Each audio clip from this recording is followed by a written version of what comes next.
recordando la historia reciente de nuestro país. Buenos días, Carlos y amigos televidentes. Pulso Político presenta una nueva entrega del segmento La historia reciente de nuestro país. Un espacio destinado a aportar a la reflexión de nuestro pasado como nación, un punto de partida para el debate y análisis del legado que nos permita transformar nuestro presente. En el siglo XX, el Ecuador vivió 5 intervenciones militares. La primera en julio de 1925, conocida como la Revolución Juliana. La segunda se dio entre 1937 y 1938. La tercera ocurrió cuando fue derrocado Carlos Julio Arosemena Monroy el 11 de julio de 1963. Tomó el poder una junta militar integrada por personajes contrarios a la Revolución cubana en materia internacional. Muchos de ustedes recordarán a Ramón Castro Gijón, Marcos Gándara Enríquez, Luis Cabrera Sevilla y Guillermo Freire Pozo.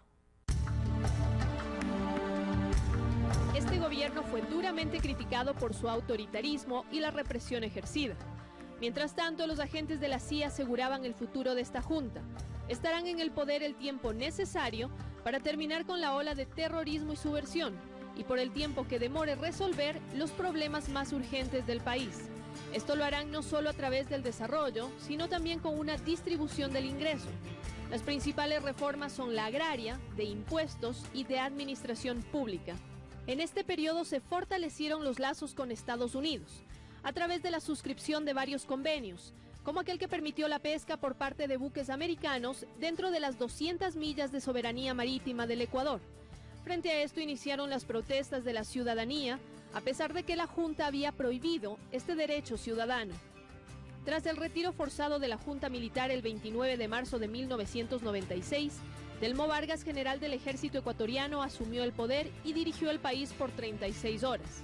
Vargas transfirió el poder interino a Clemente Yerovi, quien gobernó durante un par de meses, y el 16 de noviembre de 1966 cedió su cargo a una asamblea para que eligiera a su sucesor.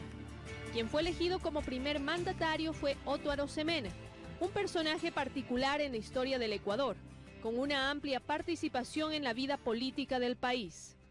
De acuerdo con lo establecido en la ley, Otto Arosemena terminó su mandato. Había convocado a elecciones presidenciales, en las que triunfó por quinta y última vez el doctor José María Velasco Ibarra, quien en este periodo se declaró dictador, subió el costo de la vida y se cancelaron obras iniciadas en los gobiernos que le precedieron. El país estaba a las puertas de unos comicios generales y las Fuerzas Armadas aprovecharon la coyuntura para derrocarlo en un golpe de Estado. Además, estas necesitaban impedir que Asad Bucaram del CFP participara y ganara en las elecciones de 1972.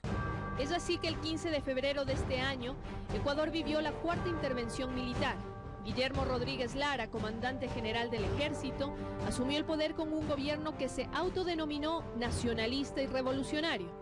Bombita Lara, como se le conocía, destinó las regalías petroleras a la construcción de obras públicas y ejerció el poder asesorado por un consejo de gobierno integrado por militares de las 3 ramas de las Fuerzas Armadas.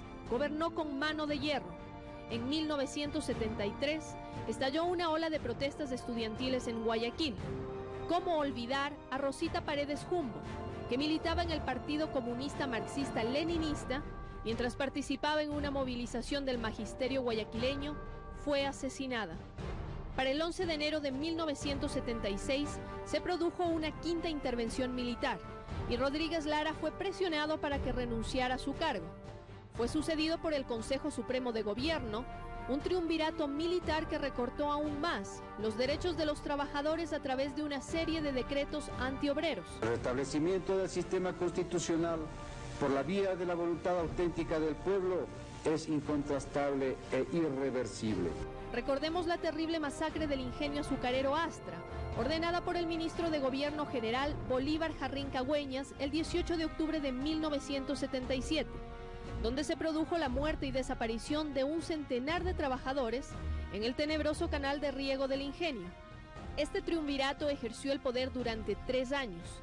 Según cables de Wikileaks, un informe que data del 19 de julio de 1976 afirma que Estados Unidos consideraba que solo la oligarquía y las Fuerzas Armadas del Ecuador podían ejercer un poder decisivo, mientras los otros contendientes tienen poder para interrumpir, influenciar y tal vez derribar un gobierno, pero son incapaces de formar o sostener un gobierno que esté opuesto a las Fuerzas Armadas o a la oligarquía.